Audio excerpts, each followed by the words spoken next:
Yo guys, welcome back to another video. It's Jay Hood. Today we're talking about the Houston Rockets Summer League team and why they're so deadly, and I think they can win the Summer League championship, which obviously isn't that big of a deal, but for our young guys it's a great jump in the right direction. So I want to talk about our starting five in specifically. Obviously Armoni Brooks didn't get to play because he was health and safety protocols, and then Usman Garuba I think is still in Spain. I'm going to touch on them a little bit, but first I want to talk about the most important and impressive performance of last night, which I think got us the Summer League win, is Alperen Sengun. I thought he played amazing, and I had a lot of people in the comment section saying don't worry about that 3 of 10. Like, these are people that said they were from Turkey and they watched him before he even got drafted, and they said don't worry about that 3 of 10 shooting. That's not like him, that's unheard of. But they also said that his free throw shooting, like, he does do that, like he gets to the line, and I expected him to because he looks so good getting to the line. He drew contract very well, and I didn't think he defended bad either. He had 4 blocks, but also it might not translate over to the NBA, we don't know, but it was a really strong performance from him, and that's all we can take off from right now. We have a game tomorrow, we'll see a little more of him, but game 1, that was a huge W for us. And then I want to move on to Josh Christopher, who, I'm going to be honest, I did not know he had that type of defensive, like, he was such a great defender last night. It was crazy.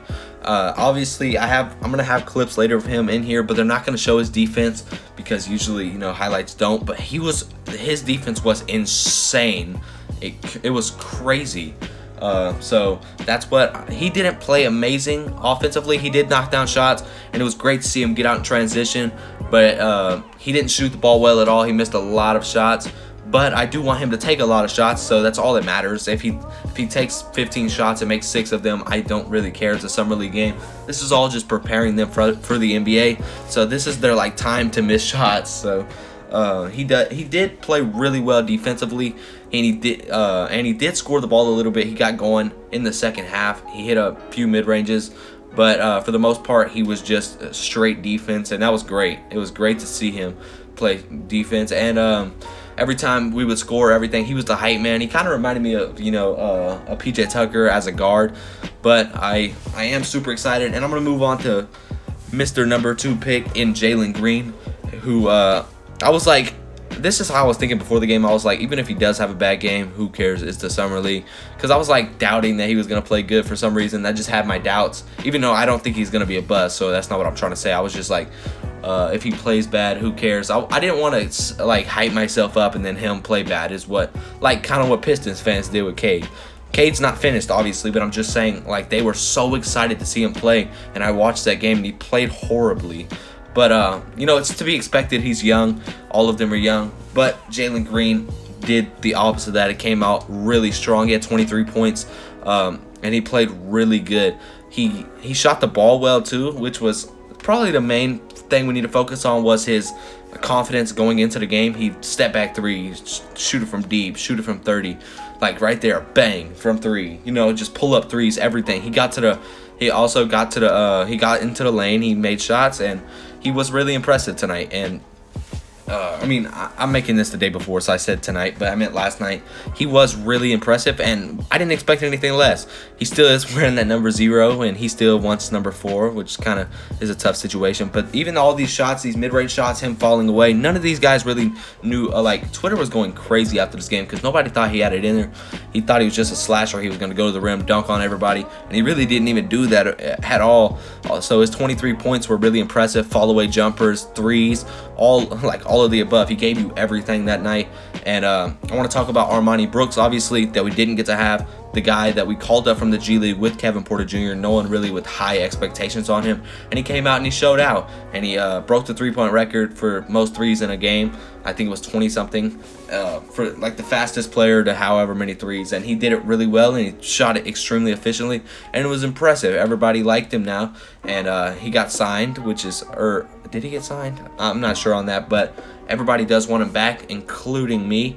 And he's just a great 3-point shooter. Everybody can use one of those. One of his main things is his defense. He's just gonna have to get used to it coming into the league because he's a 6'3" sharpshooter, which isn't ideal. because, you know, 6'3" shooting guards are really kind of fading out of the league, if we're being honest. Like Jalen Green, he's a 6'6", 6'7" shooting guard. Just to like make it a quick comparison, Josh Christopher's a 6'5" shooting guard, I think. So and Josh Christopher, another thing, he ran a lot of point guard, and I didn't think he did horribly with it. I know he could pass the ball, so I'm not trying to say anything about that, but he didn't pass the ball very well. He didn't see the floor very well, but not saying he still played great, I think. But it's just a first game, and we're gonna see what they have tomorrow. And about Armoni Brooks, you know, he would definitely help because we did struggle shooting threes, and we didn't even take a lot of threes, I don't believe. But there's nothing but excitement for the team. And to round out the team, we have at the one who ran the point guard last night, Kyrie Thomas. He actually isn't the last person I'm going to talk about, but we do have Kyrie Thomas, who played great. He had 10 points, but he played really good defense. He didn't shoot amazing. He came out, hit the first 3 of the game. But this is a guy that we called up on a 10-day contract, and he performed with it, averaging like 16 points per game. Yeah, he even got the start in some games, and he played great. So he gets signed back. In his first game, he drops 10 points, and in the summer league, he dropped 10 points, but he's dropping 10 points behind Jalen Green, behind Josh Christopher. He's not getting those touches that he probably wants, and so, you know, he was really impressive, and I didn't think he played bad at all. He was a little inefficient, but literally, I'm saying he was inefficient, but literally every single person in the summer league has been inefficient. I don't care who your favorite player is, they've been inefficient, except for like Jalen Green, who's only played 1 game. But you know, I was super impressed when we called this dude up because I didn't really know what he had in him. His shot making ability is crazy, and his ability to, you know, knock down those shots. So. And the last person I'm going to talk about is Kenyon Martin Jr. You know, we drafted him with we just traded for the 52nd pick, I believe, for the Sacramento Kings, and we got Kenyon Martin Jr. Nobody with high expectations. He came in the first half of the season, played horribly. He got sent down to the G League, and he played great. He played great alongside of Kevin Porter Jr., and he didn't shoot the ball very well, but we called him back up to give him another chance because he looked really good in the G League. And he came to the real league, and he played really well. And even better, he shot the ball really well, which that's what everybody's main concern was, that he can't shoot the ball very well.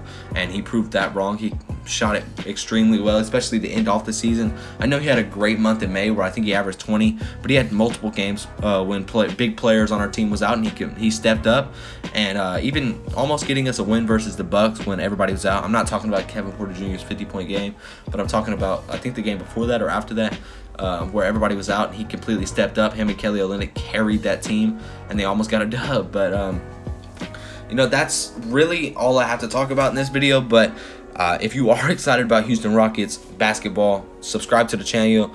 I'm trying to get 500 subscribers. I think I'm about 23 away. I don't really ever beg for subs, but it does mean a lot. So like, for example, I don't ever open up my video with subscribe to the channel. That's just not kind of who I am, but it is really appreciated. So if you did like it, drop a like, drop a sub. Peace.